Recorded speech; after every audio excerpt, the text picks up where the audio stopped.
मित्र, मानव समाज में जा नात जात जा वाड़ा निकिरी वञे तो मानव समाज में जा रंग भेद, भाषा भेद, जाति भेद वगैरह अनेक जात जा भेदभाव छेटा थईने मानव मानव वच्चे एकता सजाजे तो केड़ी मजा छे। तो दुनिया शांति जो अनुभव करी सके तेला जेकी दुनिया भर में प्रयत्न करे में अचे था, सभाऊं भरे में अचे थी, वडा वडा भाषण थिए था, आदर्शवाद चालू रखे में अचे तो ते छता होते जा होते ज मानव मानव वच्चे प्रेम, एकता, संप जा प्रयत्न जो छेवटे था नाश ज थिए तो। कारण उ वडो महान कम पार पाड़ेला मानवी है साव कंगाल है, नबरो है। मात्र ईश्वर ज उ कम करी सके ने अहीं जाणो था मित्र, ईश्वर उ कम क्यों आयो? यीशु ख्रिस्त में एकता एड़े मथारे नीचे एफएसी के पत्र जे बीजे अध्याय में 7 થી 13 कलम पा अभ्यास करी विया आहियूं। हाणे पा सुणो एफएसी बीजो अध्याय 14 થી કરીને 17 कलम। हिते लिखियो हुयो कि बिन यहूदी ने बिन यहूदी के हेकड़ा करीने यीशु ख्रिस्त पंहिंजे ज पाके शांति ॾिनो हुयो। दीवाल जेको हिकिड़े ॿिए खे अलॻि करीने दुश्मन बनाईंदी हुई, इनके ख्रिस्त पंहिंजे शरीर से तोड़ी विधो हुयो। पिंड बेरी भेराई ने पंहिंजे सबंध से पोइ प्रजा के हिकिड़ी नवी प्रजा बनायला ने ई शांति बनायला उनी यहूदी नियम शास्त्र के इनजी आज्ञा ने नियम सीखे नाबूद कियो हुयो। क्रूस पर जे उनी जे मरण मार्फते ख्रिस्त दुश्मना वट जो नाश कियो हुयो ने क्रूस मार्फते ज उनी बॉय प्रजा के हिकिड़े शरीर जहिड़ी करीने इनके ईश्वर वटे पाछा कोठी आया आई। ई यीशु ख्रिस्त अचीने आके बिन यहूदी जेको ईश्वर नु गणे छेटे वा ने यहूदी जेको ईश्वर नजीक वा उन मिणी के शुभ संदेश जो प्रचार क्यों हुयो। कोई व्यक्ति यीशु ख्रिस्त जे शरणे अचे थी तडे इनके यीशु ख्रिस्त जे शरीर रूपी विश्वासी जे टोरे में समूह अथवा समाज में रखे में ता अचे ज तो, पण इनके अड़ी जगह में रखे में अचे तो जेको ईश्वर वटे भई कोई पण व्यक्ति ला हिकिड़ो ज स्थान वे तो। ईश्वर वटे मिले ज विश्वासी हिकिड़े ज स्थान मथे वेंता। कोलोसिये के पत्र जे पहले अध्याय जी 21 ने 22 कलम में लिखल है, पहला अहीं ईश्वर नु गणे छेटा वा ने आजे मूंढा कम ने विचार जे कारणे उनी जा दुश्मन वा, पण हाणे ईश्वर पुत्र जे शारीरिक मरण मार्फते ईश्वर आके उनी जा मित्र बनायो हुयो, जेथी ऊ आके पंहिंजे स्थाने पवित्र शुद्ध ने निर्दोष रजू करी सके। पहला ता मिड़े ज माण्हू ईश्वर नु छेटा वा, पंहिंजे खराब ने बूंदे कम जे कारणे मन में ईश्वर जा दुश्मन वेंता। मिड़े माण्हू धारिये था कि लोग स्वभावे खासा ज वेंदा, पण संत पाउल इन गाल में सहमत नहीं।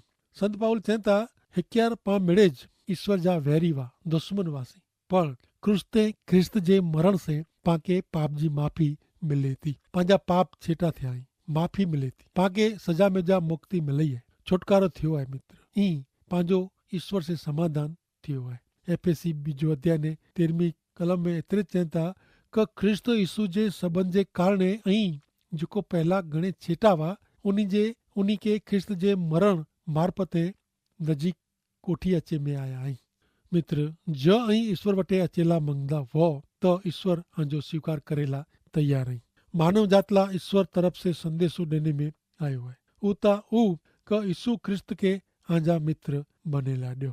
बीजो कोरिन्थी 5 अध्याय ने 20 चेता, जाने ईश्वर आशा मार्फते आके विनंती करिंदा वे ई असी ख्रिस्त जे राजदूत तरीके आग्रह से ख्रिस्त जे नामे विनंती करियूं था का आके उन्हीं जे दुश्मन में जा मित्र बनायला ड्यो।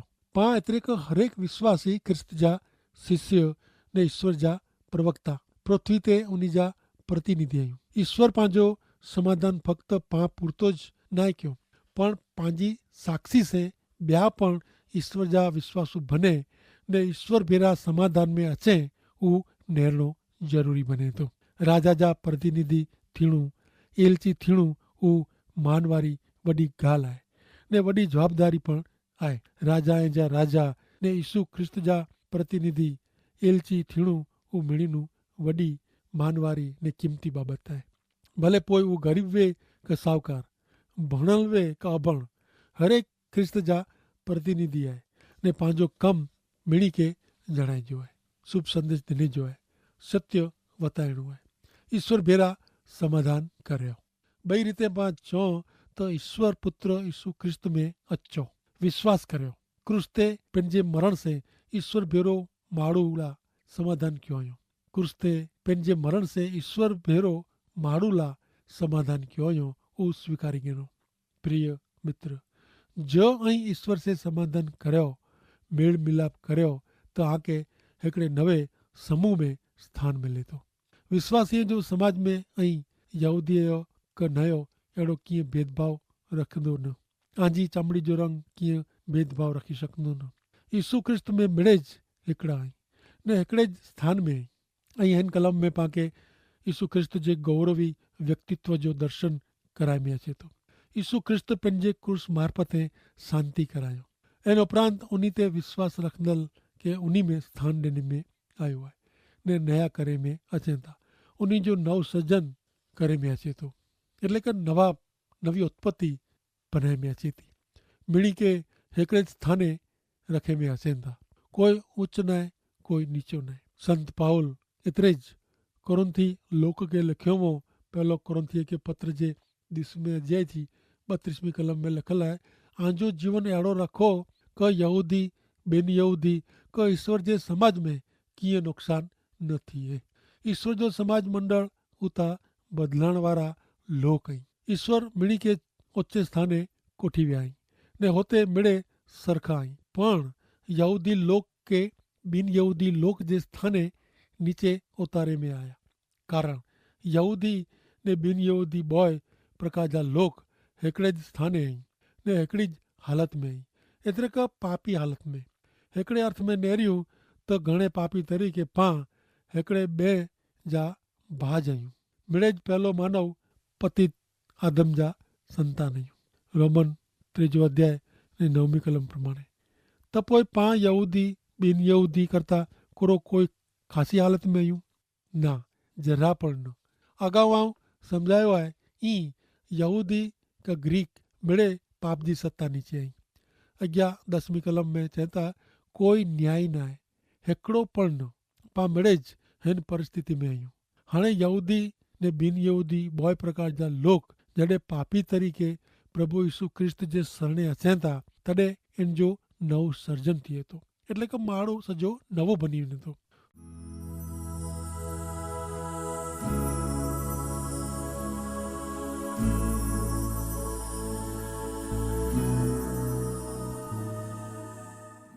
सुनो बीजो कोरिन्थी समाज के लखल संत पाउल जो पत्र, इन जे 5वें अध्याय जी 17वीं कलम में संत पाउल चवनि था कि जॾहिं कोई व्यक्ति ख्रिस्त भेरी संबंध में अचे थी, ख्रिस्त में भिरे थी, तॾहिं हू नवो सर्जन बनी वञे थी।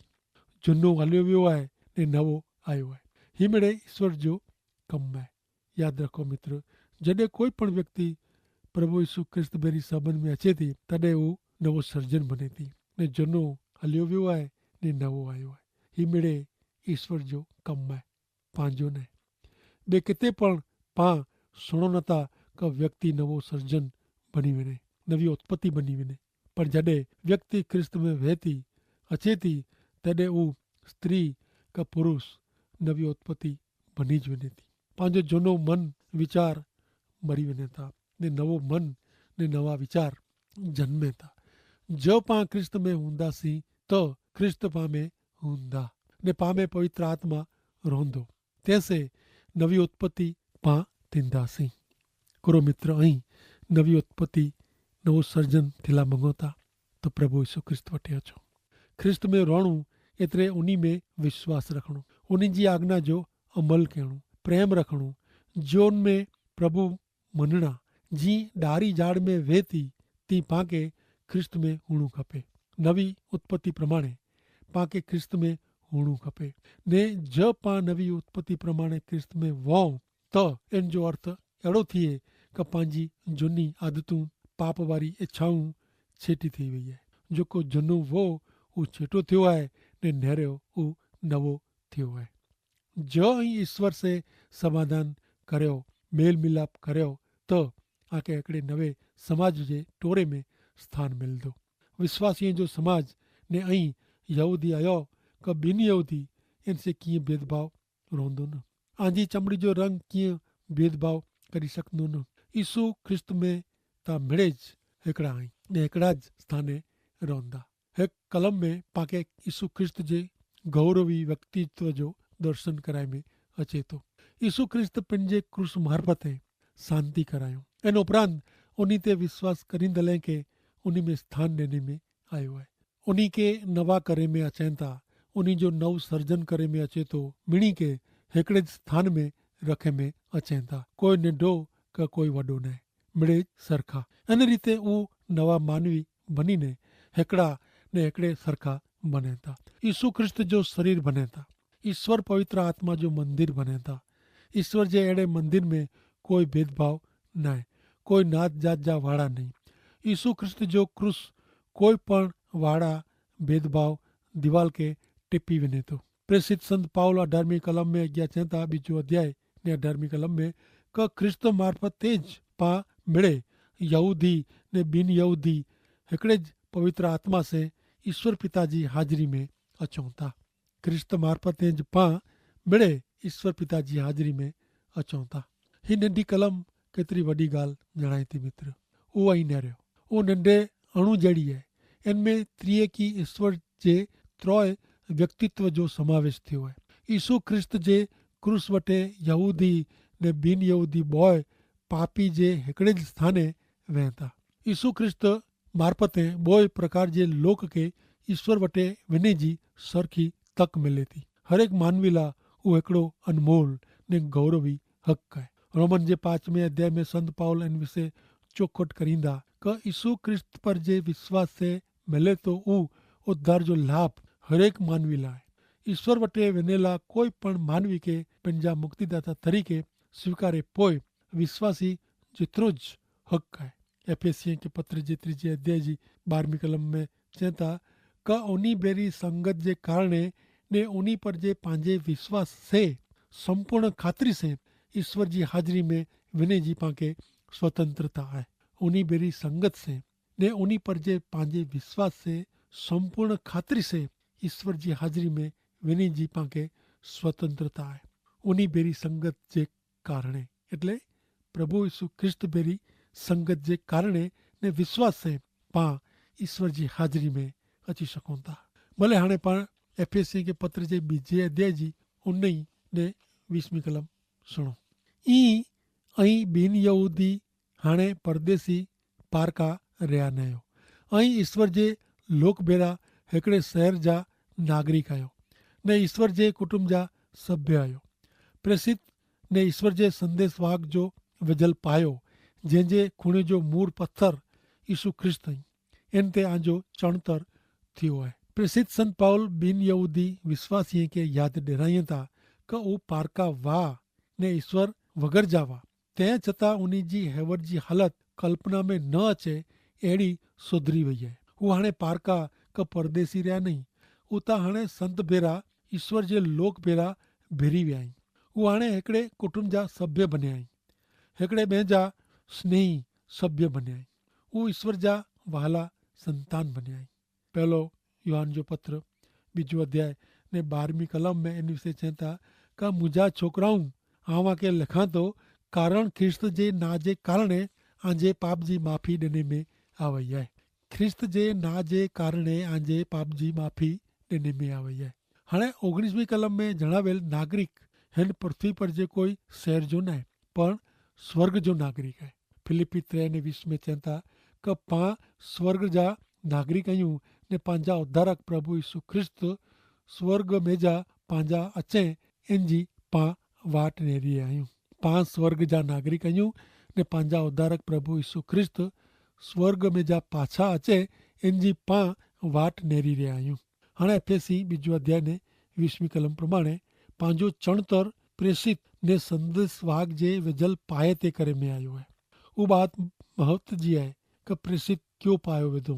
प्रेषित जा कम 2 अध्याय ने 42 में विश्वास विषय में लिखियलु आहे कि उहो उन जो टेम प्रेषित वटा शिक्षण गिने में संगत में भाग्य में प्रभु भोजन ने प्रार्थना करे में ॻाईंदा हुआ। प्रेषित लोग विश्वासीअ में ही पायो विधो हुयो ने हिन पाए में खूण जे मुख्य पाइण तरीक़े प्रभु यीशु ख्रिस्त आई। ही ॻाल्हि चौखट करे थी कि यीशु ख्रिस्त मुख्य आई, मुख्य पाइण आहे ऐं जिते उन जे समाज मंडल जो विश्वासीअ जो चणतर थियो आहे। पहलो कुरिन्थिय के पत्र जे 3 अध्याय जी 11वीं कलम में संत पाउल हिन हक़ीक़त मथे वधू प्रकाश पाड़ींदे चवनि था का पायो ता ईश्वर विधो हुयो ने ऊ पायो ता यीशु ख्रिस्त आई, तंहिं लाइ ॿियो पायो विझी सघाजी न।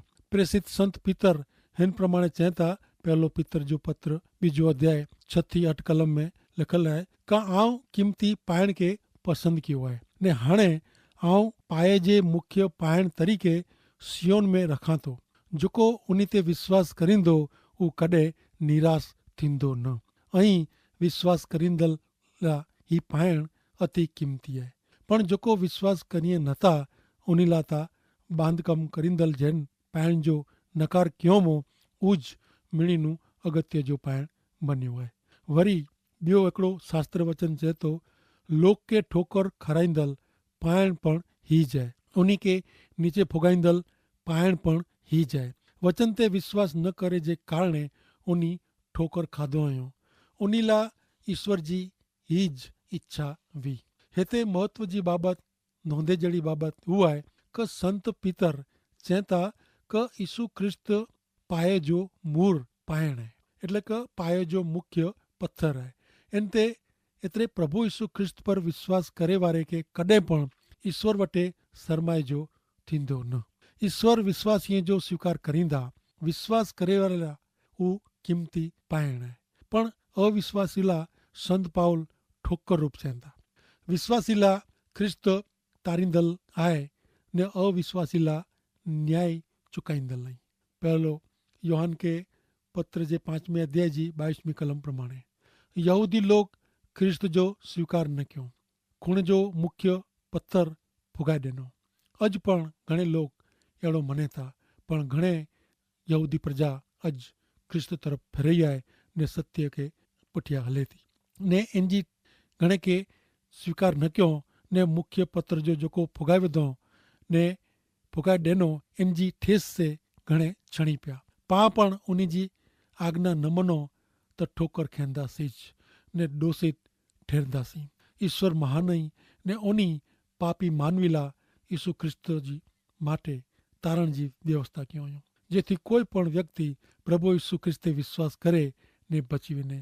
અજ પણ પ્રભુ ઈસુ ખ્રિસ્ત ચહેતા કે મોટે અચો ને આરામ શાંતિ ને અનંત જીવન પ્રાપ્ત કર્યો, કારણ કે પ્રભુ ઈસુ જ માર્ગ આય સત્ય આય ને જીવન આય। તે માટે ઈશ્વર પિતા ઉન માર્ગ के समझेला और मार्ग के स्वीकारेला आके सहाय ने मदद કર્યો। आमीन।